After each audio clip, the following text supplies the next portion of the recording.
I was with Timothy Leary the first time he went on the web. And he said, this is going to be bigger than acid. He was happy about it because you could get all that stuff that you get on psychedelics, except you didn't have to eat anything. And because the internet was built, if you don't know, it was built largely by psychedelic people, it had an initial boost of psychedelic energy. The original frame of the internet was connection and the possibilities of a new collective imagination. But we did not intentionally create a set and setting for the internet. So the set and setting for the internet became extraction, control, surveillance, domination, automation, and dehumanization.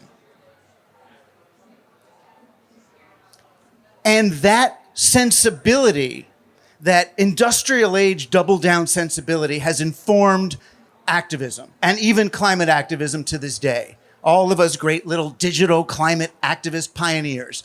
And what I hear so much from all of us, myself included, is the sentence, how are we going to get people to ...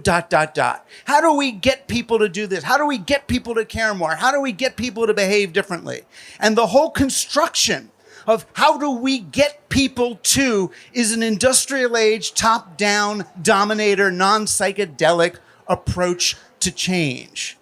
Right? What we need instead is a theory of change that doesn't involve getting people. It doesn't involve people's utility value as part of the digital machine, but is instead, how do we engender the kinds of behaviors that we would like to see? How do we engender a spirit of climate activism or climate awareness?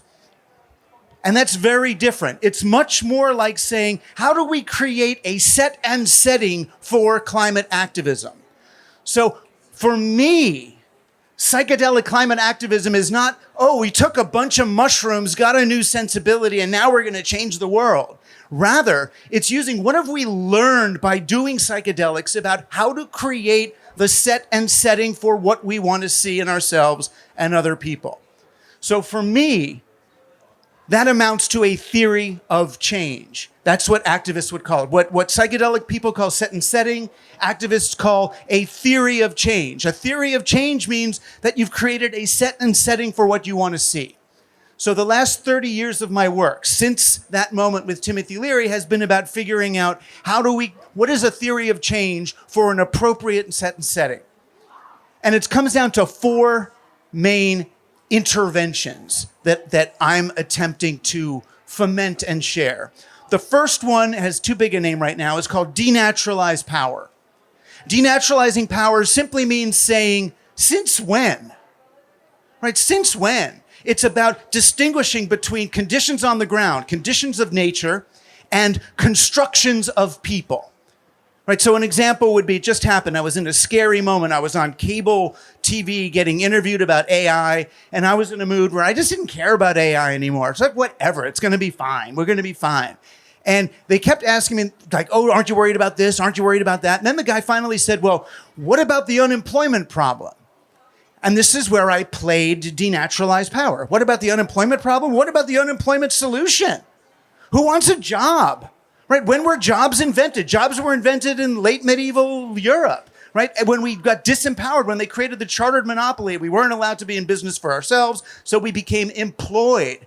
Employment, jobs, is not a natural human activity. It was an invented one to disempower us. That's when they put the clock on the tower in the medieval village to say, look, it's naturalized this time as money thing. It's all fair, right? So we accepted that we need jobs as a condition of nature, and it's not.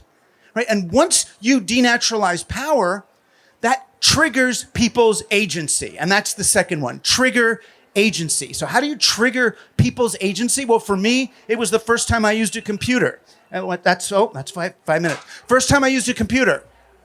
First time I used a computer was in a computer lab, and the woman there, the graduate assistant, said, how do you want to save your file? As a read-only file or a read-write file?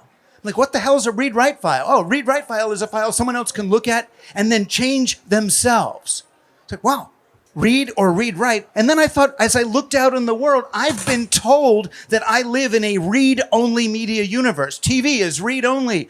Money is read-only. Why can't I write my own money? Why can't I make my own TV, right? This is all fake. We can trigger our agency to make the world that we want rather than accepting the one that's been sold to us as fixed.